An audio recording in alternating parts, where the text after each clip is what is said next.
Enabling or disabling switch to better Wi-Fi networks allows your device to automatically connect to faster or more stable Wi-Fi networks to prevent interruptions when the screen is off.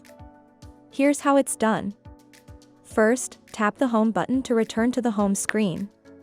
From the home screen, swipe down from the top to open the notification panel, and then tap on the settings icon.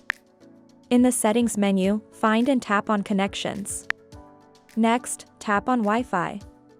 Now, tap on the More icon in the top corner, and from the pop-up menu, select Intelligent Wi-Fi. Then, find the option labeled Switch to Better Wi-Fi Networks. To enable or disable this feature, simply tap on the toggle button next to it. When enabled, your device will automatically switch to Wi-Fi networks that are faster or more stable than your current network to prevent interruptions. This switch happens only when the screen is off.